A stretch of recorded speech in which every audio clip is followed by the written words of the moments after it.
This presentation is different than the last 2 or 3 that I've done here at MIF.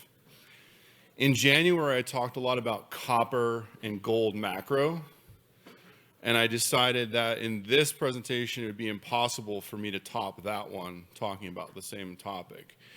So we're gonna do something different today, and I wanna get your attention and talk about chess.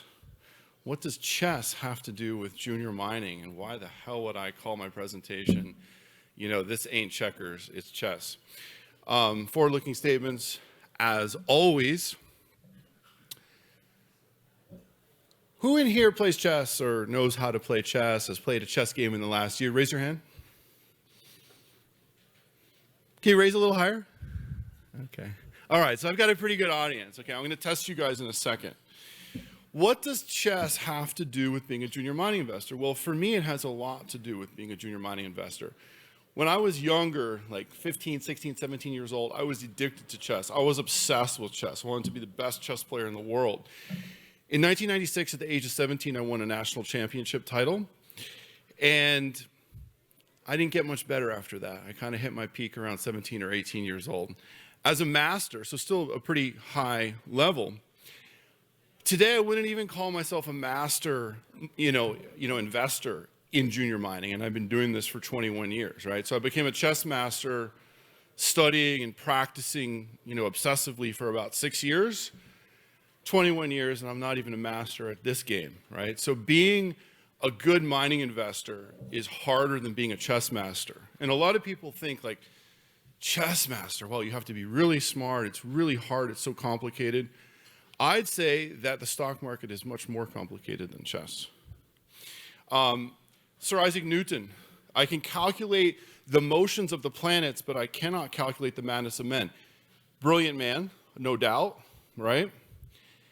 When did he say that? He said that after losing his fortune in the South Seas bubble. So he was speculating in financial markets of the 18th century or the 17th century and lost it all on a mad speculation, on a bubble, right? So you can be a brilliant person and not so great as an investor. Who thinks they can solve this chess puzzle? So it's up there. White to move and checkmate in 3 moves. So it's white's move. What's the winning move? Somebody who thinks they're smart and willing to take a risk, raise your hand. Certainly one person in here can solve this. Nobody? Yeah? What? No, it's white. So it's white's move. White is, it's their turn. So what is the move to win the game for white? Okay. Queen to h5. Boom. He got it. Queen to h5 check. And why does that win? Because the pawn on g6 cannot capture the queen because it's pinned. And the next move will be queen takes g6. And then the third move will be queen to h7 checkmate. Checkmate in 3 moves. Black is lost. Okay? So why is chess easier than being a junior mining investor? Well, in chess, I knew every time I was playing a chess tournament that if I played my best, if I was on my best game, I was going to win most of the time. It was only when I played a grandmaster, somebody really exceptional, that I was going to have a tough time, right? So I controlled the outcome because I was so obsessed and I got so good at it, right? I knew I was going to win most of the time. Well, in financial markets, it's not quite like that. We can spend a lot of time doing research and thinking we know a lot about a company, and totally unexpected variables can be thrown in. Like in 2020, all of a sudden the world shut down in 3 weeks and financial markets crashed, right? That was totally unexpected. There's no way we could have anticipated that, right? In junior mining, all kinds of unexpected things happen all the time, both in the macro and gold price or copper price, or the micro company. Something happens with the CEO, or the exploration program fails, right? There's lots of possibilities, but there's good outcomes too. New discoveries, right? New possibilities. So while chess is complex, it's still finite. Markets are not finite, they're infinite. infinite variables constantly being thrown at us. And in 2024, one of my key assertions is that we're being flooded with noise constantly. We're being just deluge of noise constantly through our phones, through news, through media. Even companies are putting out noise. The stuff they're telling us isn't really that important all the time, right? So we need to figure out what's the difference between the noise and the signal. And the way to make money and be profitable, from an investor standpoint, is to find the signal and to really hone in on the signal and to be able to pick out the signal. The one thing we control in markets are our choices and the risks that we take. Risk, very important word for all investors to understand and use constantly in their thinking. How much is my risk? What's the risk? Our goal is to figure out where we have an edge and then to lower the number of pitfalls that we're exposed to. So how do we define an edge? Well, here are some ways that I do it.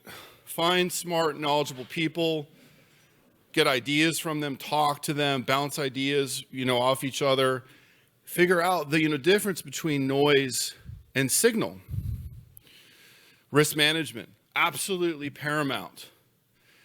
And then learn how to sell and why you should sell, right? So both in terms of cutting losses, it's not working out. Like no matter how good we are, how smart we think we are, how good the investment opportunity is, sometimes it's just not going to work out. And we just have to accept that and sell at some point, right? Not hold on forever and get married to it, right? Like a bad marriage. And take profit. Sometimes we're going to have outsized, wins. I mean, this sector, I'm going to show you some examples in a second. 10x moves happen all the time, literally all the time. Like every month, there's multiple 10x stocks on the venture, right? So sometimes you just got to take the profit. You don't have to stick around for it to, retrace 70%, right? And strong players make their own luck. So you want to stack the odds in your favor. And that's a little more complicated. That's more than a 20-minute presentation. But some of the things I'm telling you will help to stack the odds in your favor. I've been to a lot of these presentations. Nobody talks about how to construct a portfolio in this sector, right? A lot of stock picks, but not how much do you put in, one stock? How much, should you risk, right? So we'll talk a little bit about that. So noise from signal, this is the main topic here of my presentation. How do we identify signal in the sea of noise, right? There's a lot of noise out there. Companies put out news that's really not impactful. It's really not going to move the needle, right? It's not going to move the share price. Sometimes you have to read it because maybe it could be signal. You don't know that it's not until you actually pay attention to it, right? One of the common themes, between chess and junior mining is patterns, right? So I could see that chess puzzle and I could solve that in my head in 1 second. I see the pattern, I see the pin, and I know what to do, right? Junior mining, it's similar. I'm not going to necessarily read a company news item in a second or even a minute, but maybe in 10 minutes, I'll be able to pretty powerfully, recognize if this is something I should really pay attention to or I should just throw it in the bin, right? And 90% of the time I'm just throwing in the bin, but I still read it, right? I still pay attention to it, but my experience and the patterns that I know tell me, okay, it's not that important, right? So what could be signal? What could be really something important? A new discovery, a drill hole of 32 meters of 46 grams per ton gold, or a new porphyry discovery in Idaho, right? Something that's new and different, game changer, right? That's the signal, game changer. So this is an example of signal. So, October 10th, 2023, this company, BIG on the venture, they put out news. They drilled a hole. It reported 185 meters of 0.84% copper, 111 ppm moly, in an area where nobody thought there were porphyries. There's not copper porphyries in this area, right? So this was something new, really new, and something that was pretty high grade, right? Like first hole into a new discovery, that's pretty good. So when I read that news release on the morning of October 10th, I said, I had never looked at this company prior to this day. Truth. But when I read that news release, I said, I'm buying the stock on that morning. And I did at 29 cents, at 30 cents. You can see the chart. So they announced the discovery October 10th, 6 weeks later, up 440%, right? So anybody could have read that news and, anybody could have said, okay, I'm going to buy the stock, buy 10,000 shares or 100,000 shares or whatever, and ride it for as long as you can possibly handle those gains, right? And then at some point, you might take a little off the table, right? Here's another example.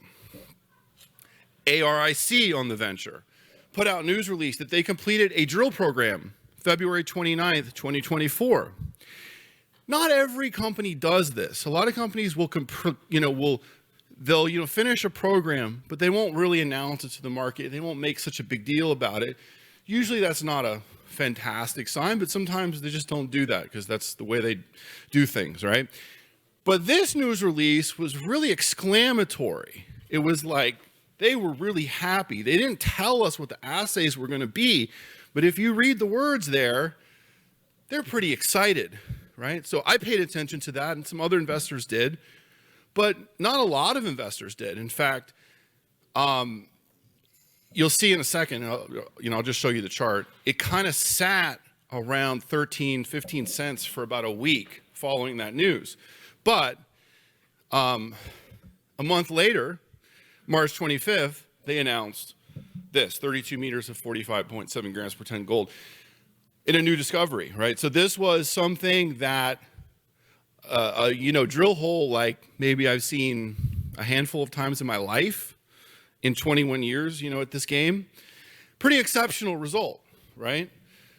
And now those who paid attention to this news on February 29th, they didn't know the assays, but they knew the assays might be pretty good. So buying the stock at 13 cents or 15 cents or whatever was probably not a horrible bet. Of course, nobody knew what it was going to do and that it was going to be nearly 800%, but sometimes you get lucky. But notice what it's done since then. It's retraced about half of it, right? It's dropped down to about 60 cents. This sector is volatile. It's really volatile. Here's another example. PA, great PA numbers, right? So you read that news release, wow, these numbers are really good. And look at what the stock did. It was already in an uptrend, and it kept going. So pattern recognition, right? So you look at those news, you read that news, and you get, this is signal. This is something I need to pay attention to. And you're able to then act on it. Right? The more experienced that we become, the better we're able to see these patterns faster and act on them faster, right? So volatility, this is another really key aspect of junior mining, and I think this is understated, and a lot of people don't talk about just how volatile this sector is. It's so volatile that it offers a lot of opportunity due to its volatility. The fact that these share prices are going like this means there's a lot of buying and selling opportunities if you're paying attention, right? And especially small investors. So one of the problems, with the sector is volume. Big investors cannot trade as easily, like a 1 million share block, in a stock that trades 100,000 shares a day, right? But if you're a small investor, you're trading 10 or 20,000 shares, you can get filled easily, right? So actually it benefits the smaller investors, a lot of the times. As far as portfolio construction, I think that you have to be really present to volatility of the sector and be fully prepared to lose half your money as soon as you put money in. Like I'm serious. Like I know that's not a selling point. It's not like a pitching point, but it's the reality of it. It's the truth. And you should size your bets, accordingly. That if something can drop 50 or 60% in a month, you probably don't want to have all your money in it, right? You want to have like 3% of your money or 4%, right? So just how volatile is the sector? So this is a little chart I came up with. So that's just from low to high in 1 year. It's not saying all those stocks were up that much. It's just the variance, right? So one stock, 1,000% range. Every single one of these stocks is over 100% except for Dolly Varden, which is the largest one in terms of, its market cap, or the second largest one in terms of its market cap. And that's nearly 100% move. So even the ones that are relatively stable are still basically trading their full share price, in a year, right? So there's a lot of volatility. There's a lot of opportunity from the volatility. So portfolio allocation, and actually I had a slide on this that showed a model portfolio that the formatting got messed up, so I'm not going to show that to you, but I'm just going to say simply, you always want to have some cash.